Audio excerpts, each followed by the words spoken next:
समुद्र मंथन करने के लिए भगवान के पास देवता गए कि प्रभु ये जो है देवता लोग क्या किया, प्रार्थना कि महाराज दैत्य जो है क्या कर रहे हैं, बार बार हम सत्ता में बैठे फिर वो बैठे, तो भगवान ने कहा ऐसा करो कि मैं इस बार समुद्र मंथन करके इस सत्ता की चाबी हमेशा के लिए आपको दे देता हूं। मगर ये आसान कार्य नहीं है, ये आसान कार्य है। देवता और दानव साथ में आएंगे तो होगा।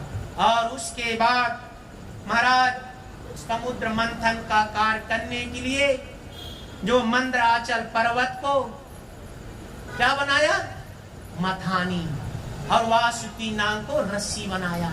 और उसके बाद मंथन चालू हुआ महाराज, और मंदराचल पर्वत पानी में डूबने लगा। तुम बचाओ बचाओ, देवता लोग तो भगवान ने कर्म अवतार लेके बचाया। उसके बाद बचाने के बाद समुद्र का मंथन का कार्य चालू हुआ। महाराज जैसे समुद्र मंथन होता है, प्रथम विष निकलता है, हलाहल विष निकलते हुए जीव जंतु मरने लगे। अब क्या होगा, सृष्टि खत्म हो जाएगी। तब महाराज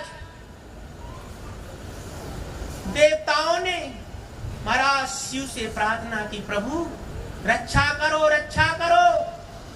तो शिव ने कहा मैं अपने अर्धांगिनी से पूछ लेता हूं। अर्धांगिनी से पूछा तो अर्धांगिनी महाराज पार्वती माता कहती देवता बड़े स्वार्थी हैं, मगर शिव कहते मेरे अन्न को सुख यदि मेरे से मिलता है तो मैं उन्हें सुख दूंगा, अपने स्वार्थ के लिए महाराज कार्य नहीं करूंगा कि मैं मर जाऊंगा तो जहर नहीं पीऊंगा।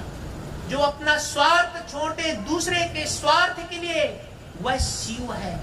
ये अपने स्वार्थ के लिए दूसरे का काम बिगाड़ दे वह जीव है। और आज भगवान शिव महाराज कपाल में लेकर के जहर को पीने लगे। जैसे पीने लगे उन्हें ध्यान आया, अरे महाराज मेरे इष्ट देव राम को जहर नहीं पी है, हृदय में विराजमान करते हैं। महाराज गले में रोक लिया और आज नीलकंठ भगवान कहलाए। बोले नीलकंठ भगवान की जय। और उसके बाद महाराज समुद्र का मंथन का कार्य हुआ। शास्त्रों में कहा गया है, अन्य ग्रंथों के अनुसार 14 रत्न प्राप्त हुए, मगर भागवत के अनुसार महाराज 9 रत्न प्राप्त हुए। और समुद्र का मंथन का कार्य हुआ। माता गौ निकली और बोले कि महाराज ऋषि मुनियों को दे दो, पहली हमारी यदि कमाई आती है तो धर्म कर्म में लगा दे ताकि वो धर्म कर्म बढ़ता रहे। उसके बाद महाराज समुद्र मंथन का कार्य चला। घोड़ा निकला उच्चैश्वर नाम का, जो मतलब कीर्ति, जो कीर्ति में फंस जाता उसे अमृत नहीं मिलता, दैत्यों को मिल गया। फिर उसके बाद हाथी निकला। हाथी की जो दृष्टि होती सूक्ष्म होती है, सूक्ष्म दृष्टि वाले को काम सता नहीं सकता, इन देवताओं को मिल गया। उसके बाद अप्सरा दानों को मिल गया। फिर उसके बाद महाराज समुद्र का मंथन का कार्य चालू हुआ। माता लक्ष्मी प्राकट हुई और जैसे प्राकट हुई सभा में बैठे हुए ऋषि संत देवतागण देखा रे देवता बड़े क्रोधी कामी हैं। उसके बाद महाराज जो है कौन आगे चलकर मार्कंडे ऋषि बैठे हैं आंख बंद करके। माता लक्ष्मी सोचती है इन्हें बरूंगी तो क्या होगा, शायद आगे भी आंख बंद करे रहे तो क्या होगा। तो महाराज नहीं बरी, आगे बरी बढ़ गई। जैसे आगे बढ़ जाती भगवान शिव बैठे हैं।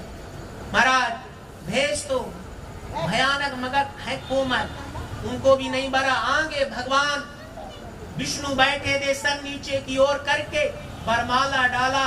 बोले लक्ष्मी नारायण भगवान की जय। और भगवान विष्णु नीचे की ओर सर देख रहे, चारों ओर देखने लगे। कहने का तात्पर्य कि जिसके लक्ष्मी हो तो महाराज आसपास भी देखना चाहिए, धर्म कर्म नहीं करना चाहिए। धर्म कर्म भी ये नहीं कि महाराज बस मैं ही हूँ, क्योंकि लक्ष्मी किसी के एक जहाँ खूंटा गाड़ के नहीं रह सकती। इसलिए जितना धर्म कर्म करेंगे उतना लक्ष्मी बढ़ती है, और जितना हम जैसे महाराज जमा करके रखेंगे उतना ही रहेगा। उसके बाद महाराज कौस्तुभ मणि निकली तो देवताओं को मिल गई, फिर मदिरा मिली दानों को मिल गई। उसके बाद अमृत निकला तो महाराज दैत्यों ने घड़ा को छीन लिया और देवतागण घबरा गए। महाराज घबरा गए, बोले चुप रहो, शांति से काम लेना है, अब शक्ति से नहीं युक्ति से काम लेना है। और भगवान विष्णु थोड़ा जा करके मोहिनी रूप धारण किया।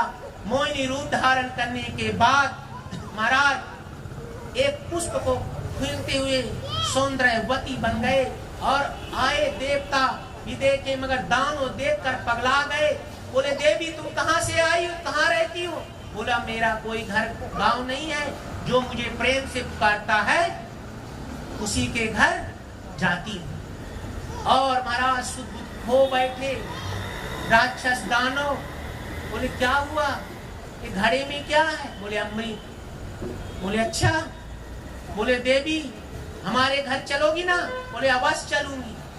मगर आपस में महाराज दानव क्या करने लगे, झगड़ा। जैसे महाराज आपस में भाई भाई लड़ने लगते, फिर उसे अमृत नहीं मिलता। और उसके बाद एक ने कहा मोहिनी जो बोलोगी वही करूंगी, हम लोग करेंगे।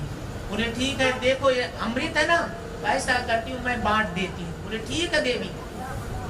तो महाराज देव और दानव की दो पंक्ति बनाया गया। और मोहिनी भगवान ने क्या किया, दानों के कान में लग करके कहा कि देखो जो मोटा भाग नीचे है और पतला पतला देवताओं को पिला देती है। ठीक है देवी, जो आप कहो, आपके हाथ से जितना मिल जाए उतना ही बहुत कुछ है।